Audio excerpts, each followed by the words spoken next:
All right, welcome. Today we're doing something that's absolutely crucial, giving our investments a much-needed health checkup. Why? Because the most important work, the stuff that really matters, often happens after we've made that first decision to buy.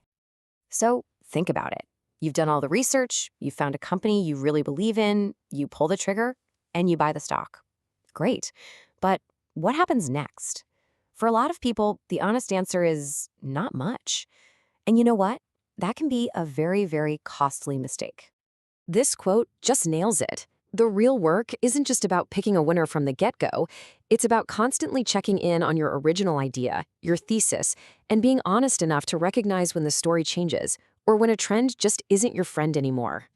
And that is the key takeaway right there. We are not using charts as a crystal ball to predict the future. No way. We're using them to manage our risk in the here and now. So let's do exactly that. Let's revisit a portfolio of stock ideas and see which ones held up and which ones told us, hey, it might be time to move on. Okay, first up, let's look at the good stuff, the winners. These are the charts where our initial bullish idea played out just beautifully, and they really remind us of that old Wall Street saying, the trend is your friend. So our first case study is the healthcare behemoth Johnson & Johnson. The whole idea here was based on a classic technical setup that basically screamed that the stock was coiled up and just ready to continue its really strong upward move. The pattern J&J was flashing is called a bull flag, and it's a textbook move. Seriously, think of it like a sprinter who's in the middle of a race. They have a huge burst of speed, then they kind of slow down for a second to catch their breath, and then bam, they take off again for the next dash. That's a bull flag. And wouldn't you know it, that's exactly what happened. Johnson & Johnson broke right out of that flag pattern and just kept on climbing.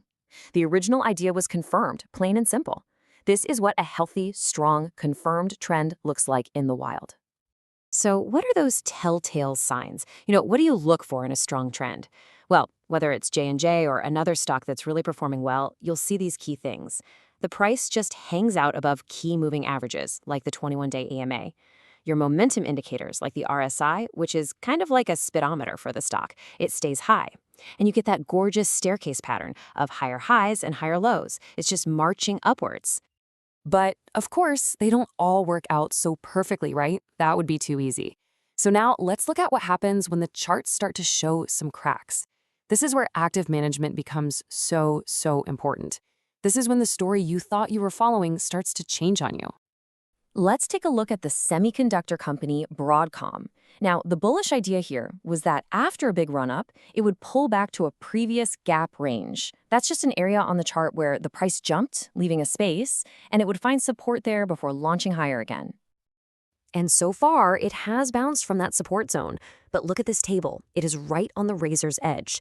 If it holds above $320, hey, the bullish case is still in play. But if it breaks below that level, the idea is busted. This chart is at a huge decision point right now.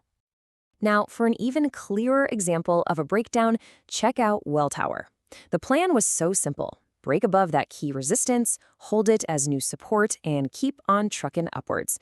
But reality had other plans. The breakout failed completely, and the price just collapsed right back down. That, my friends, is a massive red flag. And this brings us to a fantastic, powerful quote from the famed technical analyst Justin Mimes. It's such a simple but effective rule of thumb. If your entire thesis was based on a breakout and that breakout fails, well, the story has changed. The chart is telling you loud and clear that something is wrong. Next up, we've got Apache. And this chart is fascinating because it is right at what I'd call a do or die moment. The initial strength it had has faded away, and now it is being put to the absolute ultimate test. Okay, so what's going on here? The stock has clearly broken its shorter-term upward momentum. Now it's fallen all the way back to a major trend line that connects the lows from months and months ago. This is pretty much the last line of defense for the bulls. If it breaks below this line, that's a significant failure. All right, and our final case study in the uh-oh category is Coinbase. Kind of similar to Welltower, it had this really promising setup that just ran smack into a wall, forcing a total reassessment of the key levels we need to be watching. The magic number for Coinbase now is 38.2%. This comes from a tool called Fibonacci retracement.